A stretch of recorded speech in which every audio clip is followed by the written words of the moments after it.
You're watching ENCA now. Well, one of our top stories today is developments in Kenya out of those horrific scenes we saw yesterday, and security forces saying that they've killed 4 militants who stormed a hotel complex and killed at least 14 people in Nairobi. Well, let's take you to Nairobi. Kenyan journalist Anders Ihachi joins us now. Anders, good afternoon. I certainly hope the line is much better than it was earlier.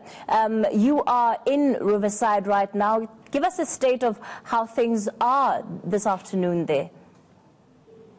Good afternoon, Kathy, from Nairobi, Kenya, at Riverside Drive, next to Westlands, a suburb whereby the attack took place around a hotel, whereby the attackers came in yesterday at around 3 p.m.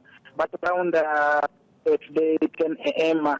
East African time here in Kenya, the President of the Republic of Kenya, President Uhuru Kenyatta, gave a speech about the briefing that he got from security forces here in Kenya, saying that the operation had been completed by the security forces in Kenya by around 9 a.m. Kenyan time and East African time, confirming that all the attackers had been killed by the Kenyan forces, and also confirming that at least 14 civilians had been succumbed to injuries from the attackers, from the yesterday attack that lasted at least 18 hours here in Kenya. Basically, currently, the situation here is that the first phase of the operation has been completed, and the Interior Cabinet Secretary or the Interior Minister in charge of security in Kenya, Dr. Fred Matiang'i, has ordered for a second operation just to brush out any other element and make sure that the whole area is safe for Kenya to continue with their businesses. But across Nairobi City, there's calm and everything is taking place as scheduled after the President gave his speech this morning. And basically, we are just waiting to see how things will turn out. Although quite a number of families are still in shock, and they are still searching for their loved ones in various hospitals across the city, and also for those ones who unfortunately lost their lives, the families are various mortuaries trying to settle down and see how things will work here in Kenya, Kathy.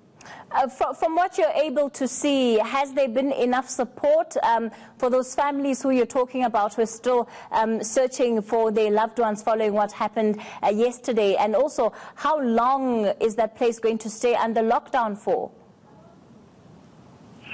The government has assured that it will support the families which lost their loved ones, and saying that it's also saluting the help that came from the international community, from foreign countries which are friends to Kenya, because you understand where the attack took place is next to high commissions, including the Australian High Commission and also the Ugandan High Commission. So the President and all the leaders who have spoken long it will last, because some of the families have already taken their bodies for burial, especially those ones who believe in the Islamic religion. But for the Christians, they are still waiting for arrangement for burial and maybe for verification of various DNA tests for the bodies to just ascertain if the bodies belong to, or the members belong to their families. So they're waiting to see what the security team will update us later this evening in terms of how they will undertake the issue of supporting the families. But basically, at the scene where the attack took place, he has returned, Kathy. All right, let's leave it there for this afternoon. Kenyan journalist Anders Ihachi there, and of course he's in Nairobi at the area in Riverside where this attack took place.